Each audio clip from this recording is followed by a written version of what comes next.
you're getting out. So when you do your first extraction, when you've got flowers and you dry those flowers, then you do your primary extraction, which, as we've said before, is CO2, hydrocarbon, ethanol, propane, butane. There's a couple of other methods that you can use there to extract that crude material.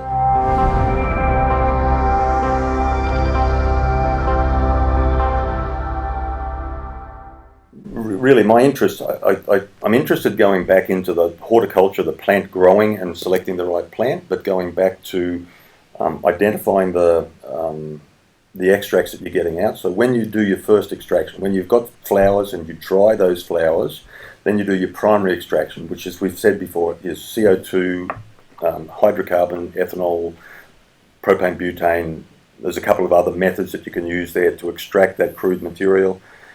Often what's left in there, you extract the cannabinoids, which is the CBD in medicinal cannabis. You also extract the terpenoids, which is a lot of the smells that you associate, linalool, terpenine phorol, all of the different terpenes that you get. There's a whole list of them.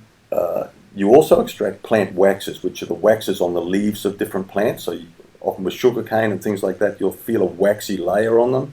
Those are extracted during most of these different processes that we're talking about, the CO2, the ethanol, the hydrocarbon, and so on. And so those are co-extracted.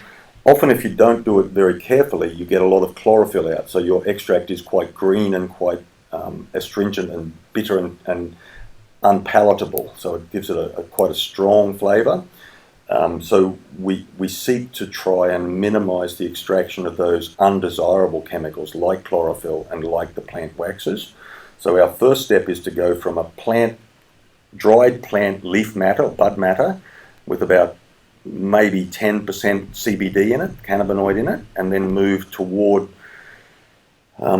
extracting all of those resinous materials, waxes, cannabinoids, terpenes, and other things out, and you'll get to 40 or 50% extraction as a thick, waxy product, like thick honey. It'll be thick and quite sticky and quite resinous. From there, you need to go through a number of different extraction steps. To remove any chlorophyll from it. So if you have a green coloured extract, then you need to put that through some sort of a binding agent that will pull the chlorophyll out of the crude extract. The second one is to winterize it, which simply means to remove any plant oils, fats, or lipids or waxes from the extract that you've made. And you make that, if you put your olive oil in the freezer, it will start to thicken up and you'll get white crystals in it. That's just the fats, the heavier fats coming out of the oil. And then you go through a process of, you're probably up to 50 or maybe 60% CBD in there. Then you go through a process of specifically purifying the chemical that you're looking for, which in my case is the CBD. And you're going through a process of things like, lots of big words, but things like molecular distillation, things like preparative column chromatography, HPLC, adsorption chromatography. Those are the things that you often use to pull those specific ingredients that you're looking for out and leave the things you don't want behind.